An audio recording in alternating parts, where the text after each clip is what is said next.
iko ibini lola ibini lo afere kula iko ibini lola ibini lo ashira kula iko ibini lola tumana mina banana kibina lola iko ibini lola nimbala jeleme kuma alaka kira Muhammad sallallahu alayhi wa sallama aleka tagabolo mika fayuti'umuhma otmana fe ile be la dumuni de ke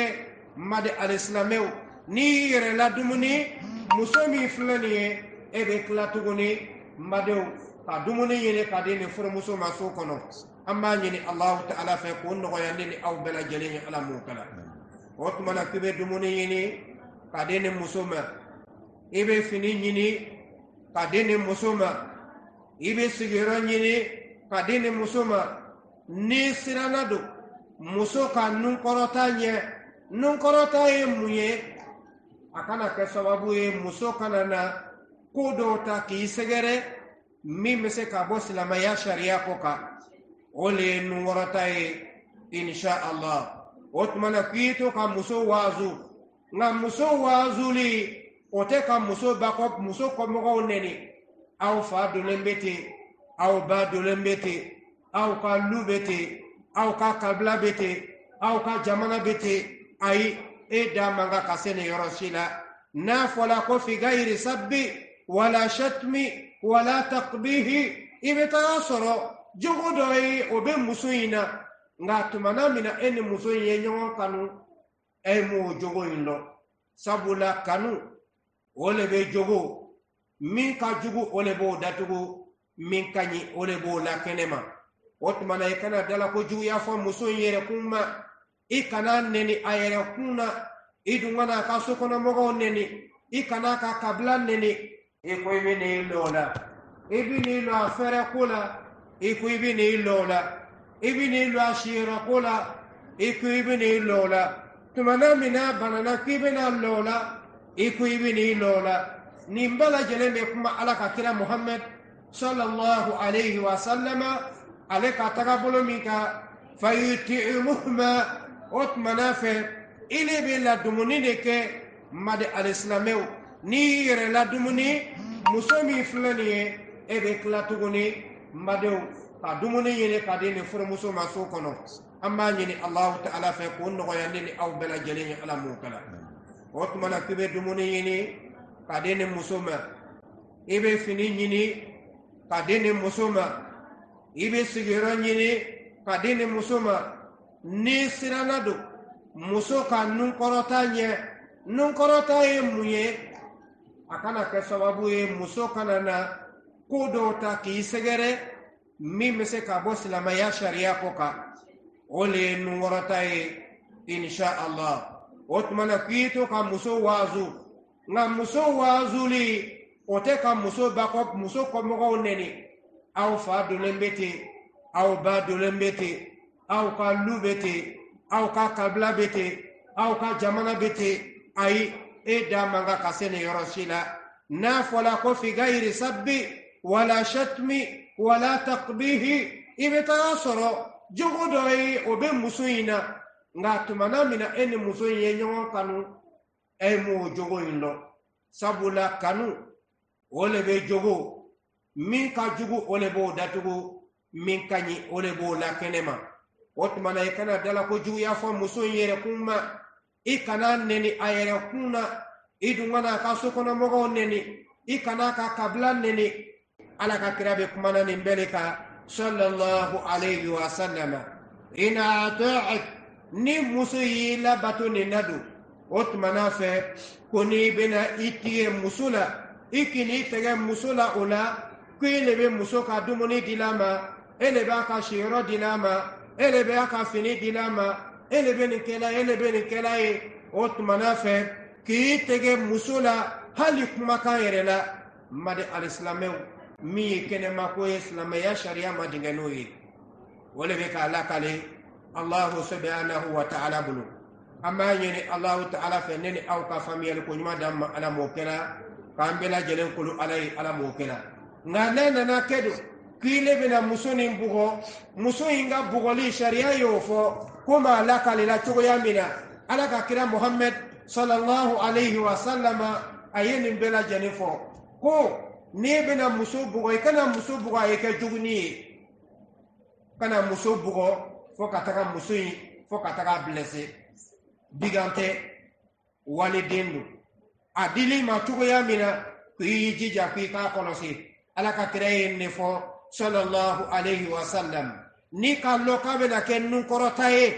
iba wazulu ko nyumana ni bena bugo kana bugo nyadala ni bena bugo kana bugo fanani ka blessé sabula erene be klaka afurake nga nayi la batodo ki kana sira wara nyina fe sira e jumae ebe taga soro musuyi eba furu wakati mina musuyi ye dengene soro bolo fe de ma soro furu kono muso kanu ya fo ko dengene mba fe nga de ma soro furu kono iku ibe musuyi fe wa ibe de yere fe nga wakati mina nungorota nana do furu kono iye muso wazo muso yi labatu ele beso ka muto nene noye mana ni nangoro le yawa nangoro dente fe mogo mi made alislamew ni bena sida ware boka nyini muso fe tuguni ala ka kira inde fo alayhi salatu wassalam o kuma tafsir la amba nyini allah ta'ala fe kalimele ya dambela janima ala mukala kankolo ka barka do ana ala mukala wala koso ala ka kira muhammad sallallahu alayhi wa sallama ayaka kuma kan belebele ayo la kale ni kuma kan koro uya nyini nga dondola ma hako zawja ahaduna ali ala kira muhammad ne mani kisibai ako musoka hake o jumane be anka ko fanyana ko da fara fanyana amise ka baraka noy ala ka kira muhammad sallallahu alaihi wasallam aye munefo akui jija ilo ni musoka dumuni ibe lo nai musoka ji ebe lo nai musoka fere ebe lo nai no ya ka fini ala kira inni fo sallallahu alaihi wasallam akode la koni bina muso imbugo ki kana bugo anyadala ala kira ko ta alayhi salatu wassalam otmana defo mi fana be muso ina anyin kaja wala ma sengele kaja wala ma bolo kaja wala ma be chogo ya dola oluna nyonaw ikana ofo ka tugu muso ino fe kana kuma kanjugu fama kana dala ko jugu yakma fama ala ka kira ko te sallallahu alayhi wasallam otmana fe ni bini tege muso ina lalili kuma na be ka qur'ana ine tafsiri dama chena na nyini ngali minge ala kira la alayhi salatu wassalam abe ka wale korofo anyana ni otmana fe kui tege musula la yero la made alislamo meile ka tege nani o te tege na brebre de mogo mi made alislamo ni bina sida ware boka nyini muso fe tuguni ala ka kira inde fo alayhi salatu wassalam o kuma tafsir la amba nyini allah ta'ala fe kalimele ya dambela janima ala mukala kankolo ka barka do ana ala mukala wala koso ala ka kira muhammad sallallahu alayhi wa sallama ayaka kuma kan belebele ayo la kale ni kuma kan koro uya nyini nga dondola ma hako zawja ahaduna ali ala kira muhammad ne mani kisibai ako musoka hake o jumane be anka ko fanyana ko da fara fanyana amise ka baraka noy ala ka kira muhammad sallallahu alaihi wasallam aye munefo akui jija ilo ni musoka dumuni be lo nai musoka ji ebe lo nai musoka fere ebe lo nai no ya ka fini ala kira inni fo sallallahu alaihi wasallam akode la koni bina muso imbugo ki kana bugo anyadala ala kira ko ta alayhi salatu wassalam otmana defo mi fana be muso ina anyin kaja wala ma sengele kaja wala ma bolo kaja wala ma be chogo ya dola oluna nyonaw i kana o fo ka tugu muso in nɔfɛ kana kumakan jugu fɔ a ma kana dala ko juguya kuma fɔ a ma ala ka kira ko ten sallallahu alaihi wasallam o tumana fɛ n'i bɛ n'i tɛgɛ muso in na lalili kuma na a bɛ ka kuranɛ in de tafsiri d'a ma cɛ nana ɲininkali min kɛ ala kira la alayhi salatu wasalam a bɛ ka wale kɔrɔ fɔ a ɲɛna nin ye o tumana fɛ k'i tɛgɛ muso la layɔrɔ la madi alisilamɛw mɛ ile ka tɛgɛ na ni o tɛ tɛgɛ na bɛrɛbɛrɛ ye dɛ la k'i ba ka dumuni d'a ma k'i ba ka kuma fɛ k'i ba ka nasɔgɔ di k'i ɲɛrɔ kumu muso kɔrɔ madi alisilamɛw o ma fɔ i ɲɛna waajuri le fɔlɔ i ɲɛna an b'a ɲini alahu ta'ala fɛ ka hakili ɲuman di an bɛɛ lajɛlen ma ala m'o kɛ la ka hakili ɲuman di an bɛɛ lajɛlen ma ala m'o kɛ la o de la alakira muhamɛdi ko sallallahu alaihi wasallam a ko cɛ ɲuman ani muso ɲuman olu tɛ fara ka bɔ ɲɔgɔn na fiyewu kamasɔrɔ mun kama ni cɛ ye diinɛ faamu muso fana ye diinɛ faamu olu tɛ fara ka bɔ ɲɔgɔn na o bɛ fara ka bɔ ɲɔgɔn na mun kama o le bɛ na ni jogojuguya ye walama o bɛ na ni saya ye nka ni muminatu muso ale tɛ kɛ muso jogojugu ye ale bɛ kɛ muso jogo ɲumatigi de ye fɛn min b'ale n'a mumini cɛ fara o le ye saya ye an b'a ɲini alahu ta'ala fɛ an n'an furumusow ka labanko ɲuman di an bɛɛ lajɛlen ma furuso kɔnɔ ala m'o kɛ la o tumana fɛ ko cɛ ni muso i y'i to k'a lajɛ wagati bɛɛ lajɛlen na ni muso ye ko dɔ kɛ e la n'o ko tɔgɔ in mana diya i ye ala ka kira ko alayhi salatu wasalam k'i ye muso in jogo dɔ filɛ yala e bɛ muso in kɔ wagati min na k'a furu jogo dɔ tɛ muso in na min ka ɲi min b'ile kanu wa n'o jogo bɛ taga sɔrɔ muso la a ye baara min k'i la bi n'o man di ye o tumana fɛ i y'a kanu jogo nin kama i y'a fɔ komi muso ye jogo jugu in kɛ ne la bi a tɛ k'a fɔ ko n b'a ka ɲumanya bɛɛ lajɛlen tiɲɛ a tɛ k'a fɔ ko an bɛna lɔ ko ka ɲɔgɔn nɛni mɔgɔw ɲɛna walama an bɛna kɛlɛ mɔgɔw ɲɛna walama ka mɔgɔw wele u ye ka dɔ fɔ an ni ɲɔgɔn cɛ la min tɛmɛna ye to k'o nɔfɛ gɛ kabini furu wagati la ka na segin ni sisan na min kɛla o kɔnɔ o bɛɛ bɛ se ka kɛ juguman ye wa o tuma na ni juguman min kɛla i la don min na i y'i jija o juguman min filɛ nin ye ale bɛ furakɛ ni min ye alakira y'o fɔ an ɲɛna ka ban sallallahu alaihi wasallam o tuma na fɛ k'i ye muso waaju o le fɔla o le ye daminɛ ye an b'a ɲini alahu ta'ala fɛ ka hakili ɲuman di an bɛɛ lajɛlen ma ala m'o kɛla fini donna cɛ le ɲɛkɔrɔ naani nin donkun fɔlɔ ye kelen min b'a la a b'o don a bɛ min don ka gba kɛ n'a ye n'a banna guwakɛ la a b'o bɔ min bɛ kɛ layɔrɔ ta ye o fana bɛ danna min bɛ don n bɛ taga bɔ folikɛyɔrɔ la walama n bɛ taga sugu fiyɛ la ka segin o fana bɛ danna ala ka kira ye ne fɔ sallallahu alaihi wasallam fini tɔ bɛɛ lajɛlen bɛ taga lala o de kan maa ye kɛ fini ye min bɛ muso sutura an b'a ɲini ala fɛ k'an fanga se o la ala m'o kɛ la silamɛya sariya ye min fɔ nin ye a fɔla ko ka fɛn ɲuman de ɲini muso fɛ fɔlɔ ko dumuni silamɛya sariya ye dumuni ko fɔ ko n'o bɔla yen ko ka fini ɲini muso la n'o bɔla yen ko ka layɔrɔ ɲini muso ye madi alisilamɛ o silamɛya sariya o fɔla n'o tɛ anw yɛrɛ ma se o nouveau ma fɔlɔ anw ma se k'an yɛrɛ fɛrɛ bɔ jango ka musow fɛrɛ bɔ anw yɛrɛ ma se ka dumuni don k'an yɛrɛ labɔ jango ka dumuni di muso ma siyɔrɔ tɛ anw bolo jango ka se muso furu ma ala le bɛ hinɛ anw n'an ka musow la an bɔla jamana min kɔnɔ an musow ye kɛ sabaribaga ye anw yɛrɛ ye kɛ sabaribaga ye n'o tɛ an ma se furu ma fɔlɔ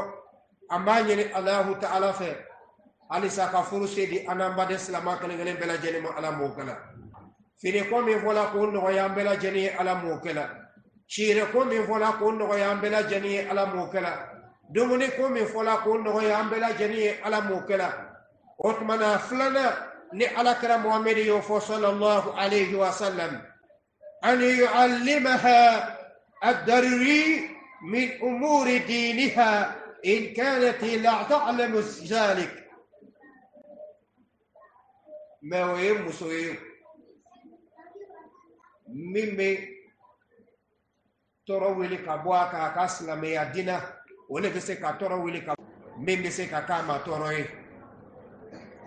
an bɛ mun de ɲini n'i ye muso furu ka ban ko i bɛ muso in ladɔnniya diinɛ la n'a y'a sɔrɔ a ma diinɛ min faamuya facɛ fɛ yen ni sunkurunin don a bɛ tile 7 de kɛ so kɔnɔ tile 7 in kɔnɔna na madi alisilamɛw aw bɛ karala kuranna de la k'a daminɛ suratul fatiha ka taga bila waladɔlen ale bɛ tagala bɛla 7 de ma hali n'a y'a kara dɔɔni dɔɔni yanni tile 7 bɛ ban o kɔrɔ in bɛ se k'a fɔ muso yɛrɛ ɲɛna a b'a ta tata sɔrɔ a la jɛnɛba bɛ ko cogoya de seliji farida ye joli ye a sunna ye joli ye a mustahabu ye joli ye ninnu bɛɛ lajɛlen bɛ kara muso la muso ma n'a y'a sɔrɔ ko muso ma nin kara facɛ fɛ yen a bɛ kara ji yɛrɛ cogoyaw la n'i ye nin ji ta ale ka ɲɛ i bɛ seliji minɛ n'a ye n'i ye nin ji sɔrɔ i bɛ jɛnɛba ko n'a ye nin ji in bɛ se ka kɛ ka fini ko a bɛ se ka kɛ ka tobili kɛ o ye laadalajiw ye nka man ɲi silamɛya sariya baaraliw la muso bɛ kara nin na tile 7 kɔnɔ tile 7 fana kɔnɔ i b'i ka badenma siraw olu bɛ yira a la ninnu le ye zumu haramu ye olu bɛ yira muso la an ye zumu haramu filɛ nin ye cɛ mun kan ka k'i ye cɛ mun man ka k'i ye olu sɛbɛnlen bɛ kuran kɔnɔ min suratu nur ila akiri al-aya i bɛ muso kara ninnu na alakira ye ne fɔ alayhi salatu wa salam muso bɛ kara kɔɲɔso kɔnɔ k'a kala diinɛ yɛrɛ sariyaw la muso tɛ fɛn minnu dɔn a bɛ kara nin bɛɛ lajɛlen na fini bɛ don cogoya di kuma bɛ kɛ cogoya di dumuni bɛ kɛ cogoya di i bɛ tagama cogoya di kara muso la insha allahu kɔɲɔso tile 7 kɔnɔ a tɛ dan o ma dɛ fo ka taga kɛ saya ye aw b'a la ka ɲɔgɔn kala saga ni wagati bɛɛ n'a y'a sɔrɔ cɛ tɛ cɛ kunkologɔ ye n'a tɛ kunfin ye n b'a ɲini ala fɛ ka lɔli ɲuman di ne ni aw kelen kelen bɛɛ lajɛlen ma ala m'o kɛnɛ o de kosɔn alakira ye nin fɔ alayhi salatu wa salam mako bɛ min na ni ne y'a 2nan ye maa bɛna taga ɲɛfɛ dɔɔni a ye mun de fɔ aw yu'dhin laha an tahdura majalisul ilm litata'allam dhalik muso in n'a fɔla ko ale n'a cɛ bɛ to ka ɲɔgɔn kala tuma dɔ muso ni cɛ ka ɲɔgɔn kalan madi alisilamɛw tuma caman b'a la ni nisɔndiya ma tiɲɛ nisɔngoya b'a tiɲɛ n'a fɔla ko cɛ ni muso bɛ ɲɔgɔn kalan n'o ka di wagati min na o bɛ to yɛlɛnni na kɔɛ olu kalan bɛ dan ye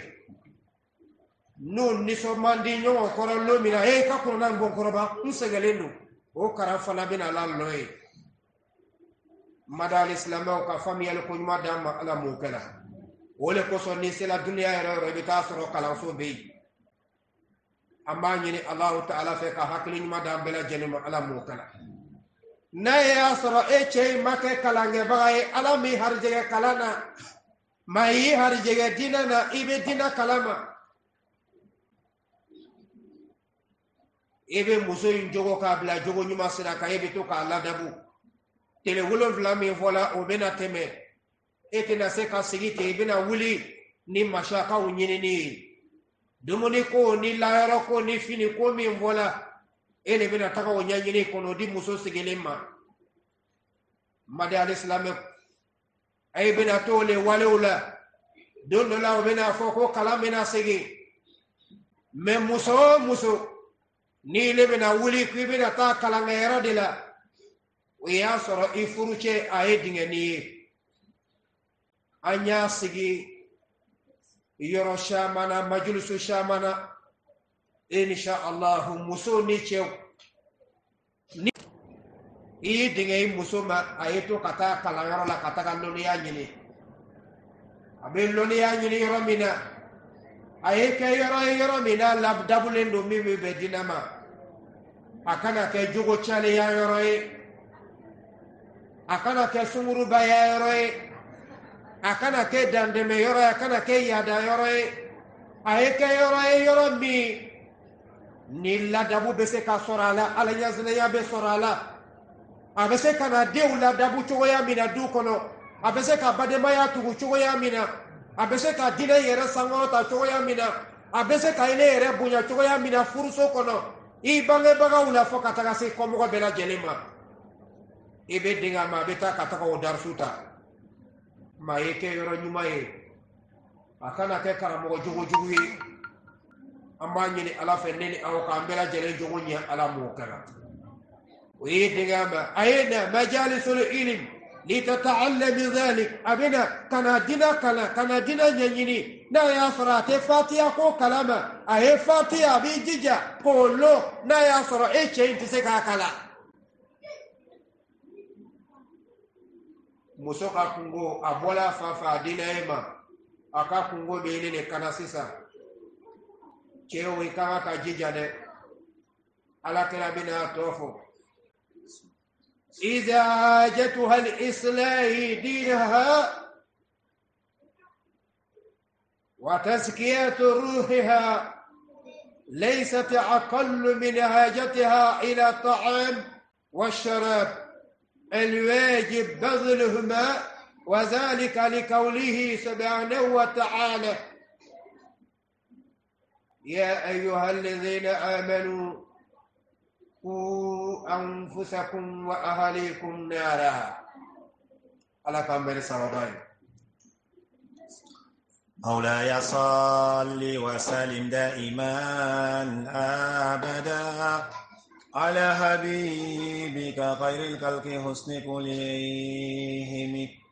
مولاي صل وسلم دائما أبدا على حبيبك خير الخلق حسن كلهم محمد أشرف الأعراب والأجم محمد خير من يمشي على قدم محمد بسيط معروف جامعه محمد صاحب الأقوال والكلم مولاي صل وسلم دائما أبدا على حبيبك خير الخلق حسن كلهم وصلى الله على نبينا محمد صلى الله عليه وسلم بارك الله حياك الله ان شاء الله ايوه بالعالمين اي صلي كمان كيدي با محمد صلى الله عليه وسلم قال هنا اونا كاندو تشيد الله رمنا ارجلنا على موكلا قال يا فام بلا جنم على موكلا دي منو فلني كوبان سلميا على موكلا وكل على موكلا كبركه دولا على موكلا وكي كلام نيماي على موكلا ولا دوم بدا الاسلام اكو مسو عليك كلام واجبيان ني باچه بولو نين سو جاي كلام انچه wala ma ni so goya e meche otmana kuibe dinge iche ma imusoma otara majlusula kalame ke ramina tumado ibe tagaye ibe ta katara doni ala me chebe boya chogo ya mina de umbela do chogo ya mina che ko mo bela do chogo ya mina bange baga o bela do chogo ya mina ibe na taga olo majlisu kono inshallah wole ko so ala ka kira muhammad sallallahu alayhi wa sallam akoni mbe kuye muye muso kana na kete lu kono furu sigile ko fe ka ban ale ta kana ka dumuni ka ka jimi ka ka sunogoye ka sorate dina kise foi kalama wole bena ni ngorota e furu kono meni muso e famiya soro muso ba lo ko ala ta'ala yakma kando le fo qur'an kono ar-rijal qawwamuna ala nisa ala ye chew yakuba yaku ke fangati setuye muso sanfe mama fo ki ka muso tonyo ala bato made al-islamew ala bena fe mula mi ka buyere amma nyini ala fa ana muso ka je suma da ma furu kono ala mo kana amin islamew aya utulu gerbo siya ibo lame Allah subhanahu wa ta'ala nabe kuma abena mu'minu le weleya akoye aw mu'minu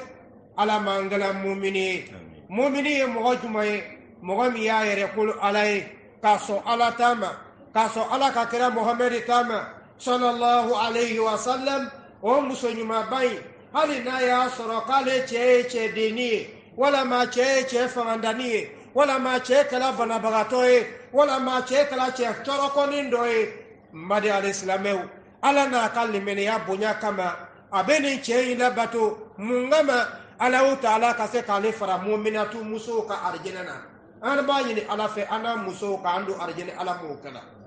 wala ko so ala subhanahu wa ta'ala ako aw mu'minu aye jore naw yere kunye anaw ka so kono mogo aye sirane aw yere ye anaw ka so dungi ka bo jahannama tasuma bulumadi al-islamaw jahannama tasuma mayide muso le be gbajinga na wakati bie o be furune kala kerefe wakati bie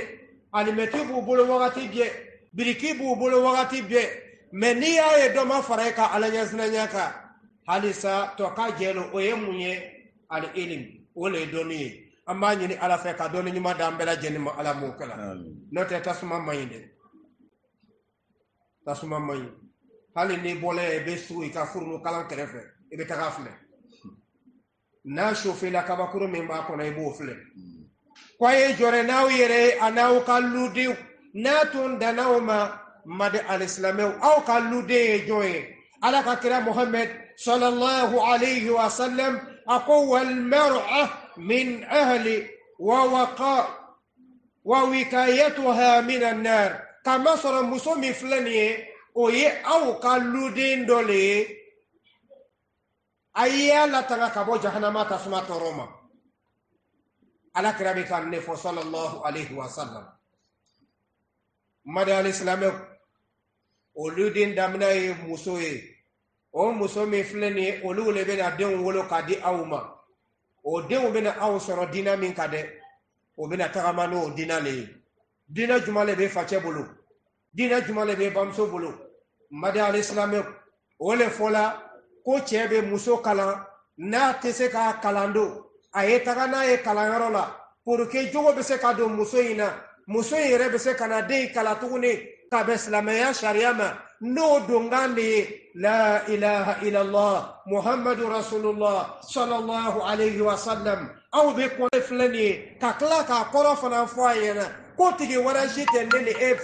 e bala wala ma e fala kateme alaka miye e fada ke bada ninga kala ke da ke di auma ole yanga tigi dime kala nindila akole famia ole yakata widi junyai amani ni ala fe ko famia ko nyuma dam ala mo kala mada al-islamic kono kala iba kala muna bil iman wal amal salih ke ba kala liman yala ibe liman yala do musuina sabula furuso kono mada al-islam geleya bina duno nogoya bina ba wa nogoya rebe badundo la geleya bina na inna ma'al usri yusra bimana ba'da usri maisarata geleya ko fe mada al-islam nogoya chama mina nogoya baw ko fe fana geleya chama mina na meyi jija muso nyuma o ka kuima ebe ka la jarabile sege tumabala abeteme nogoya tumabala abeteme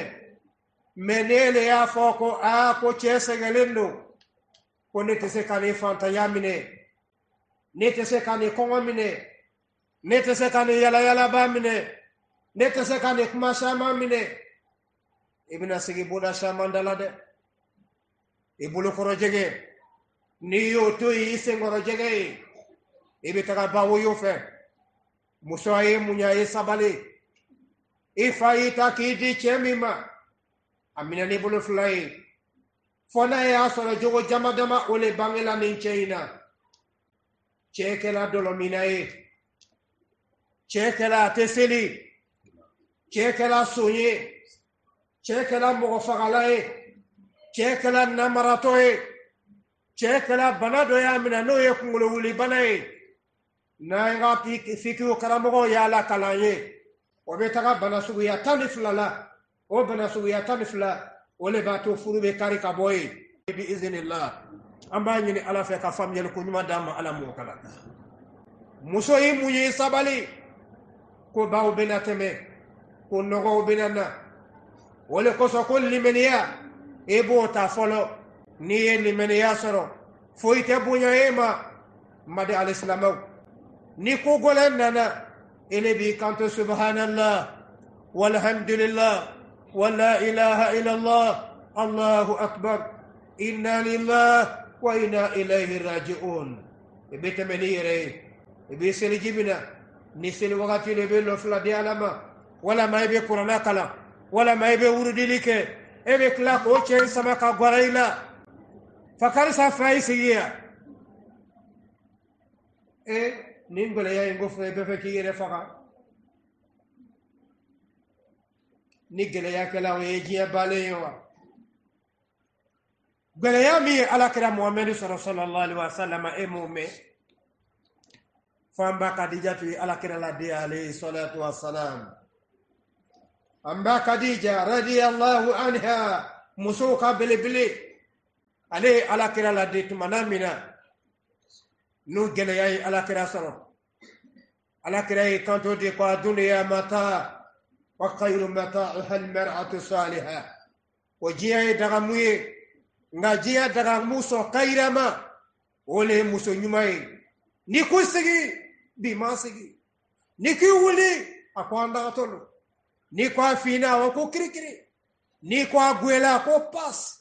ni ko a tɛ ye a ko a yɛrɛ kana kɛ ye muso ɲuman le filɛ nin ye takbir ayiwa zid ayiwa zid ayiwa ala k'an bɛn ni sababa ye amin muso ɲumanw aw le bɛ den ɲumanw wolo muso ɲumanw halisa a ye dɔ fara ka baara kan aw le b'a kɔfɛ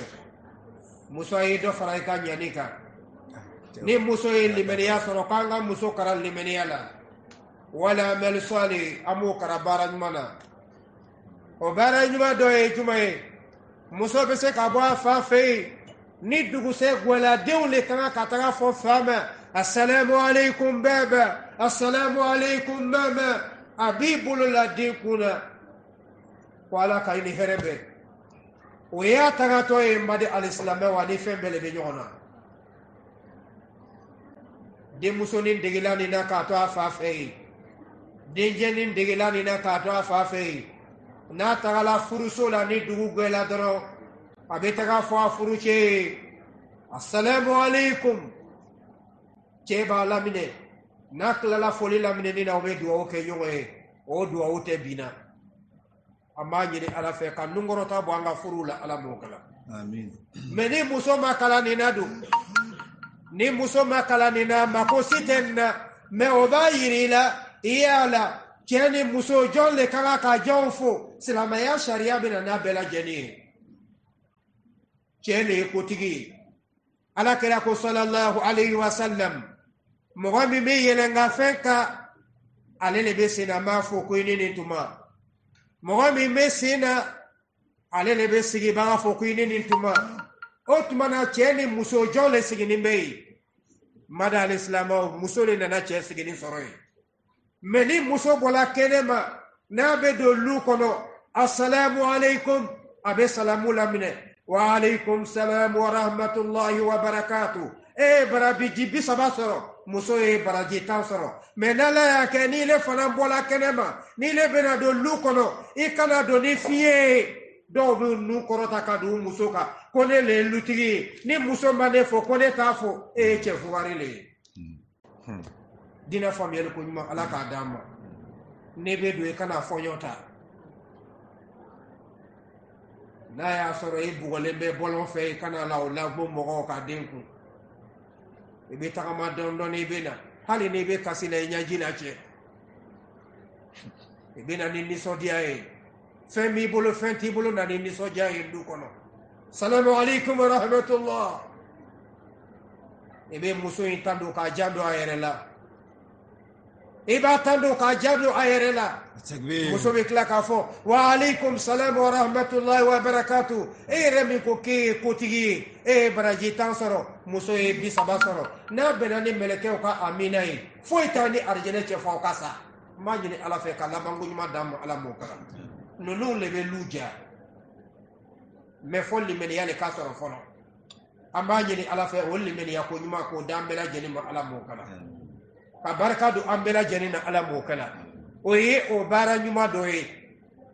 o baara ɲuman ba min filɛ nin ye ni ala kɛra ko alayhi salatu wa salam ko ka muso y'u kalan o la wal amalu salih la budda lahu min al ilm wal ma'rifa nga o tɛ se k'a sɔrɔ fiyewu fo muso le ka lɔnni kɛ ani ka ala lɔn o le ma'rifatullah ka ala lɔn mada alislama ko famiyali ko d'an bɛɛ lajɛlen ma ala m'o kalan an b'o de kalanso dɔ kunna ni ye bi mada alislama ko muso ye jija a b'o kalan in lɔn o daminɛ ye juma ye alakira ko ta alayhi salatu wa salam ko a tɛ ɲa fiyewu fɔ muso ka nin de lɔn a lɔnni kɔfɛ a bɛ tila ka wuli n'a baaraw ye alisa ko baara nɔgɔya n'an bada silama bɛɛ lajɛlen ma ala m'o kalan ni muso ye nin lɔn ka ban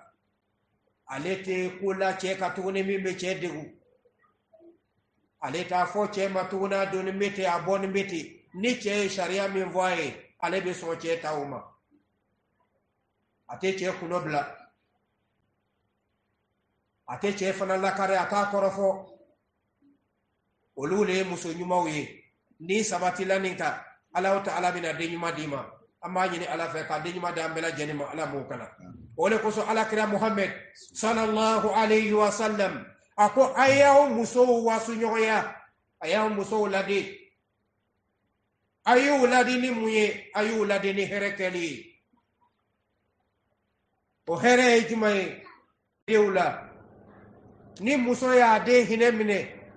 ni muso den bonyana muso den b'a hinɛ minɛ mais an bɛ yɔrɔ min na ni diɲɛ laban sera hinɛ bɛna bɔ wolodenw la mais wolobaw le y'a sababu ye ala ka limaniya d'an bɛɛ lajɛlen ma den bɛ kasi ka kasi a b'a fɔ k'i da fara parce que fa ma fɛn sɔrɔ ka d'ale ma ale b'o juru le sarala den na dɔrɔmɛ tɛ cɛ bolo a bɛna mun de kɛ ye ne ko k'e b'o sara den in na cɛ le jiginna den na wa e le jiginna na gɛlɛya min b'a la e le b'o gɛlɛya i b'o kalama aw bɛɛ bɛ cɛ ka bila de la o tuma n'a fɛ den min dila i ma n'a kasila den ta i y'a ɲaji la cɛ i b'a gɔrɔ i la a b'a lɔ e le y'a ba ye a b'a lɔ e le y'a fa ye i bɛ den in hinɛ minɛ alakira muhammed sallallahu alaihi wa sallam a b'o le fɔ o tuma na den a y'u wasu ɲɔgɔnya ni hɛrɛ ye a ye ko parce que ko a y'u wasu ɲɔgɔnya ni hɛrɛ ye a y'u lali ni hɛrɛ ye ko muso mun filɛ nin ye olu le kɛla komi alu yɛrɛ ka so pariminɛn dɔ muso b'aw ka so kɔnɔ de ka kɛ so masiri ye ala ka kira bɛ nin fɔ sallallahu alaihi wa sallam an b'a ɲini alahu ta'ala fɛ ka limaniya ko ɲuman d'an ma ala m'o kalan ka barika don ne ni aw bɛɛ lajɛlen si la ala m'o kalan k'an bɛɛ lajɛlen kolo ala ye ala m'o kalan o de kosɔn ala kira b'a fɔ alayhi salatu wa salam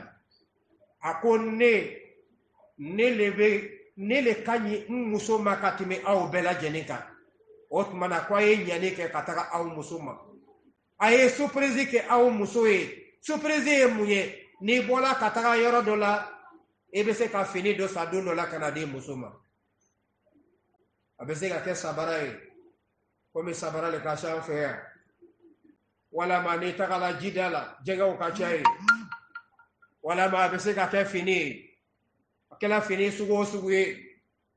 i b'o surprise kɛ sɔn i bɛna bara i muso la i b'a fɔ k'a b'o minɛ o ka d'a ye a b'a yɛrɛ kɛ komi a man d'a ye mais i bɛ to k'o kɛ ka caya d'a ma ala ka barika don a la mais a ka dɔgɔ cɛ o cɛ ma cɛ min bɛ se k'a muso ka fini san a kɔfɛ a ma muso ka fini a ma nimoro lɔ a muso ka samara a ma nimoro lɔ bolola bake min bɛ don a la a ma lɔn muso fana n'i y'ale ɲininka ko fugula min bɛ don i cɛ kun na k'ale kan k'a pɔnti juma le ta a yɛrɛ mako t'o la o dɔ tɛ dɔ ta kalama olu kɔni bɛ fifafi la ɲɔgɔn kan lu kɔnɔ ten dɔ tɛ dɔ ta ko kalama hali n'a y'a cɛ ka samara bilen a t'a lɔn parce que a t'a cɛ ka nimoro lɔn n'a ye dɔ sa ka na d'a ma n'a ma dɔgɔya a bɛ bonya ni cɛ fana ye dɔ sa muso kɔfɛ ka na d'a ma n'a ma dɔgɔya a bɛ bonya nin bɛɛ de bɛ kɔlɔsi furuso kɔnɔ hali ni dumuni min b'i muso fa i ka kan k'o jate lɔ n'a y'a sɔrɔ burukala 2 de ka kan ni muso ye n'i b'a sa n'i bɛna burukala sa ka taga lu kɔnɔ i ye muso ta jate da o bɔ ka bila a kan ko n'o bɛ burukala 3 le don mɛ muso ka ɲɛyɔrɔ ye 2 ye o bɛ kɛ i yɛrɛ ni hakili cɛ maa ma fɔ k'i y'o kɛ i barokɛyɔrɔ ye k'i t'o fɔla baroda la o b'i ni muso de cɛ sabula i muso nɔgɔ o dɛni bɛ yele de la a ka fini o dɛni bɛ yele de la a ka siyɔrɔ o dɛni bɛ yele de la muso man ka kɛ kamerenkɔrɔ ye k'ile balolen to an b'a ɲini ala fɛ ka faamuyali ko ɲuman d'an ma ala m'o kala o la o le y'an ka sariti o le y'a 2nan ye a 3nan ye jumɛn ye an bɛna don o kɔnɔ an yulazimaha bi ta'alimi al-islam wa adabuhu wa an ya'khudha bi dhalika akizan fayamna'uha an tusaffira aw tabarruja otmana muso min filɛ nin ye a bɛ lazimu o kɔrɔ ye muso in i b'a la lɔnniya ka ba ka jogo ɲuman ta ka don muso in na alakira ye o le fɔ sallallahu alaihi wa sallam o le y'a 3nan ye muso in bɛ jogo ɲuman don a la muso in i b'a la lɔnniya ni silamɛya ka lɔnniya ye i bɛ muso in ladabu ni ladabu kelen-kelen bɛ ye kuma dɔ bɛ yen muso tɛ to bon na ka kuma mɔgɔw b'a kumakan mɛn kɛnɛ ma muso tɛ pɛrɛ mɔgɔw bɛ to lu kɔ ka kumakan mɛn silamɛya sariya ma dingɛ n'ale ye muso bɛ kuma dɔɔni ni muso bɛ tagama fana a b'i janto a yɛrɛ tagama sen na olu dusukun na k'an bɛn ni sababa ye ala m'o kɛla tagama bɛ ten kuma bɛ ten filɛli fana bɛ ten an b'a ɲini ala fɛ faamuyali ko ɲuman ala k'o d'an ma o tuma na muso min filɛ nin ye k'i b'a ladabu ka jogo ɲuman don a la o tuma na muso in fana i t'a bali ka bɔ voyage ma dɛ n'a bɛna voyage kɛ a kana kɛ su kelen ni tile kelen ka tɛmɛ o kan fɔ n'a ka zuma haramu dɔ bɛ ɲɔgɔn fɛ min tɛ se k'a furu a ye k'a kɔrɔcɛ ye walama a dɔgɔcɛ walama a den muso n'o le bɛ voyage kɛ ɲɔgɔn fɛ walama ale yɛrɛ bakun ka taga voyage la ɲɔgɔn fɛ ala ka kira ye ne fɔ sallallahu alaihi wa sallam wa n'a ma ɲɛ o kɔ ni muso bɛna bɔ wagati min na k'a kana bɔ ten a tabarruj bɔcogo jugu ye a muso kana bɔ ten tirikonin kelen dɔrɔn b'a la komi a bɛ tagala match jouer yɔrɔ de la sariya ma dingɛ n'o ye i b'an ka muso dɔw tagamatɔ ye siraba kan e bɛ sira bila a ye i t'a lɔn ni kamerenkɔrɔ don walama ni sunkuru don silamɛya sariya k'o ye bɔcogo juguya ye ko a man kan ko ka nin kɛ wa n'a bɔla fana ni a kana bɔ ka ɲagamu ni cɛw fana ye ala ka kira ko ten sallallahu alaihi wa sallam a kana taga ɲagamu ni cɛw ye cɛ wɛrɛw ko don dɛ a kana taga ɲagamu n'olu ye k'o tɛ bɛn n'o kɛra a bɛ don haramu kɔnɔ cɛ ni musow tɛ ɲagamula ɲɔgɔn na bagara si la cila ko ta alayhi salatu wa salam fɔ mɔgɔ mun sela maka ni bɔla madina ka taga maka misiri kɔnɔ jama ka cɛya bolo ma cɛ ni musow bɛ se ka lɔ safa kelen na o ye luzura ye o ma bali ka kɛ ye an b'a ɲini ala fɛ faamuyali ko ɲuman ala k'o d'an ma mɛ ni mɔgɔ min tagala o ye ka bɔ ko cɛ ni musow bɛ ɲagamuna ɲɔgɔn na i ye nkalon tigɛ kuranɛ m'o fɔ suna m'o fɔ ala k'an bɛn ni sababa ye o de la ala ka kira muhammed sallallahu alaihi wa sallam a ko ni muso bɛ bɔ a y'i jija fana ni a bɛ finiba ta ka biri a yɛrɛ kan nin de ye baara ye an fɛ yan o de bɛna kɛ an ka lɔyɔrɔ dɔ ye mali alisilamɛw o lɔyɔrɔ min filɛ nin ye ala ka kira sallallahu alaihi wasallam ni finiba ko fɔla i bɛ taga ye a bɛ ka anw ɲɛna ko kura ye silamɛya sariya musow ka finiba ta ko kura tɛ o ye farida le ye a fɛn o fɛn n'an b'a ye la mali alisilamɛw i ye bɔnbɔnsi bila wa i ye